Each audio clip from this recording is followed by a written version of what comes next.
আসসালামু আলাইকুম রহমতুল্লাহি বরকাতু। আমি Mohammad Shamim Hossain, শাহপান ডিমটাস overseas centre manager.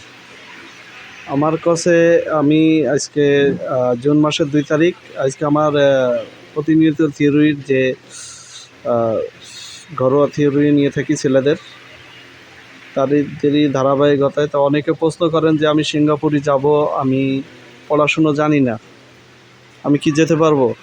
এটা কিন্তু একটা ভেরি ইম্পর্টেন্ট একটা বিষয়, যেহেতু যারা স্কেল করে যাবে সিঙ্গাপুরে তাদের জন্য কিন্তু এটি অনেক আহ, একটা বড় প্রশ্ন আসলে, যে আমি পড়াশুনো জানি না, আমি যেতে পারবো কিনা। অবশ্যই যেতে পারবেন, কিন্তু যারা পড়াশুনো জানে তাদের জন্যই পরীক্ষা ইজি, যারা পড়াশুনো জানে না তাদের জন্য একটু ডিফিকাল্ট। অর্থাৎ টাইমের একটা ব্যাপার আছে, যারা পড়াশুনো ভালো জানে তাদের সময় কম লাগে, আর যারা পড়াশুনো জানে না তারাও যেতে পারবে, কিন্তু তাদের বুঝতে বা লেখাপড়া না জানার কারণে তাদের একটু সময় বেশি লাগে। এ হলো বিষয়। এখন কি ধরনের পড়াশুনো লাগে এটাও একটা প্রশ্ন। আসলে সিঙ্গাপুর যেতে গেলে ওদের কোনো লিমিট নাই যে আপনি মাস্টার ডিগ্রি ছাড়া যেতে পারবেন না, বা ইন্টার পাস বা এসএসসি পাস যেতে পারবেন না, এমন কোনো বিষয় না। সিঙ্গাপুরে আসলে 5 পাসও যেতে পারে, স্কুলে যায়নি এমনও ছেলেও যেতে পারে যদি আপনি স্কেল পাস করতে পারেন।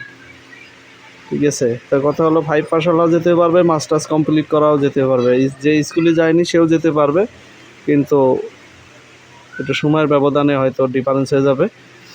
ধারাবাহিকতাভাবে সবাই যেতে পারবে সিঙ্গাপুরে। আমার এই সেন্টার থেকে অনেকে স্কুলে যায়নি এমন ছেলেও সিঙ্গাপুরে চলে গেছে স্কেল পাস করে। বলতে পারেন যে আসলে কেমনভাবে গেল। তাই এটি একটা বড় প্রশ্ন। আসলে শিখতে যেরকম স্কুলে স্যারেরা শিখায় নাই, এখানে ট্রেনিং সেন্টারে এরকম টিচাররা শিখায় নাই, শিখিয়ে আপনাকে পারফেক্ট বানায় সিঙ্গাপুরে পাঠিয়ে দেবে স্কেল পাস করায়। এবং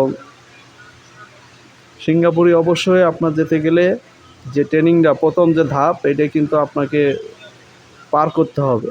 অর্থাৎ স্কেল করে যদি যান বা যেতে চান, অবশ্যই আপনার এই থিওরি প্র্যাকটিক্যাল বা সেন্টারে যারা চলমান ট্রেনিং করে এই ট্রেনিংটা আপনাকে অবশ্যই করতে হবে, করে পাস করে যেতে হবে। যেহেতু এটা সিঙ্গাপুরি বিল্ডিং কনস্ট্রাকশন সেক্টরে এটা রোলস, ওরা স্কেল পাস করা ওয়ার্কার চায় এবং বসেরা ওদের ডিমান্ড দেখায় এবং লাইক করে। অর্থাৎ স্কেল ট্রেনিং সেন্টারের থেকে ট্রেনিং করে পরীক্ষা দিয়ে যারা সিঙ্গাপুর যাবেন তাদের সিঙ্গাপুরি ডিমান্ড আছে, এবং ভালো একটা পারফরমেন্সে যারা থাকতে পারবেন। হয়তো প্রথম যে যদি ভালো না থাকেন, সেকেন্ড টাইমই আপনি ভালো একটা পজিশন তৈরি করতে পারবেন। এই জন্যে আপনাকে লাগবে একটা সময়, সঠিক সময়। এবং কী ধরনের প্রশ্ন আসে বা কী ধরনের লেখাপড়া হলে আপনি সিঙ্গাপুর যেতে পারবেন তার কিছু নমুনা আমি দেখাচ্ছি, আপনি দেখবেন। এই দেখেন, এটি হলো প্রশ্নপত্র।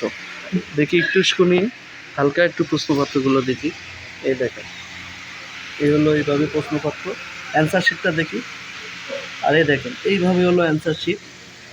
ওরা লিখার কথা নিয়ে জাস্ট আপনার এই যেগুলো ভরট করা লাগে এইভাবে। এর এখানে হলো আগস্ট মাসের পরীক্ষার্থী, দিক টাকাও একটু হালকা, হলো আগস্ট মাসের পরীক্ষার্থী। হ্যাঁ, এইভাবে ও পরীক্ষা দিচ্ছে।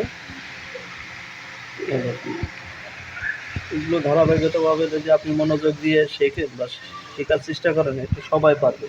কারণ এটা ছোট্ট একটা বই, এই বই থেকেই আপনার প্রশ্নপত্র আসবে, বইয়ের ভিতর থেকে। এটা বইয়ের আউট থেকে কোনো প্রশ্নপত্র আসবে না।